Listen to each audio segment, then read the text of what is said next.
বেশি ভালোবাস না। Angel, list নিয়ে আসছিস? অ্যাঞ্জেল অ্যাঞ্জেল কি বিয়ে করতে চায়? আমি অ্যাঞ্জেলের সাথে তুই 7 দিন আগে রিলেশনশিপে গেছিলি, আর 7 দিনের মধ্যেই ওকে তো খারাপ লাগা শুরু করলো। আর তুই কি করছিস? ওকে মিথ্যা কথা বলে একা ফেলে রেখে তুই আরেকজনের সাথে এভাবে চলে কোনো মেয়ে তোর সাথে থাকতে চাবে? Do have any idea what you are doing? কি হইছে? ওই ছেলেগুলো কইছে না তা আমি সেটা ইচ্ছে করে গেছি, পাসওয়ার্ড করছে ওখানে গিয়ে একটা মেয়ের থাকা অবস্থা মেয়েদের কিছু করেন না। আচ্ছা, তোর তোর রিলেশনশিপ, তোর ইচ্ছা, এটা নিয়ে আমি কিছু বলবো না। তোকে ভার্সিটি থেকে কেন রেস্ট্রিক্ট করলো? ক্লাস যাই জন্য করছে। আর কোনো কারণ নাই তাইছে?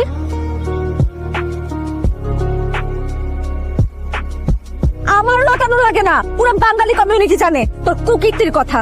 আমার জানা মতে তুই গত 2 মাসে 17টা মেয়ে, কমপক্ষে 17টা মেয়ের সাথে তুই যা।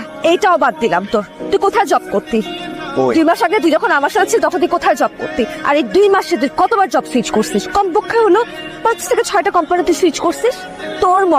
তোর মতন স্কলারশিপ পাওয়া একটা ছেলে এখন যে একটা বারে জব করতেছে, নাইট ক্লাবে আছে। তুই তো এরকম ছিলি না রে।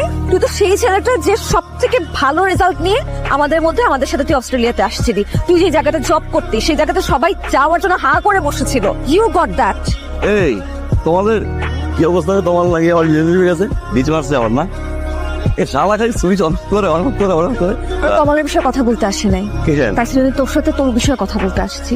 কেন আমি কেন কথা বলতে হবে? বলবি তোর কি হয়েছে? আরে ভাইয়া মানুষ অদ্ভুত রং, কি রঙের পারলাস তোরা।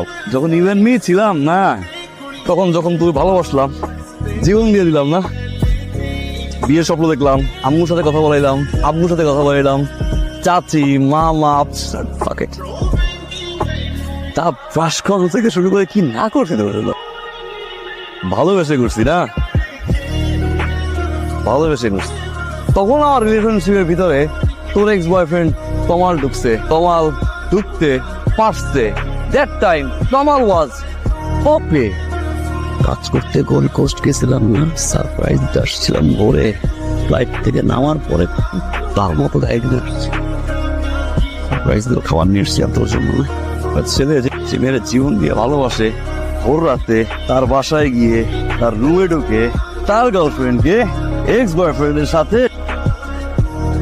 চোখের সামনে দাঁড়াইয়ে তখন বলতে, একবার না 2 বার না অনেকবার তোমাদের সাথে রাতে থাকতেই তোর সাথে রিলেশনশিপ থাকা অবস্থায় তোকে দাঁড়াই নাই আল্লাহর কসম মুখতে থাকবে। তুই মনে করছিলি কি জানিস, আমার তুই ছাড়া কোনো অপশন নাই? তোরা মেয়েরা মাঝে মাঝে ভাবিস কি একটা ছেলের এই মেয়েটা ছাড়া কোনো অপশন নাই? একটা ছেলের বড় অপশন খুবই কম। আমি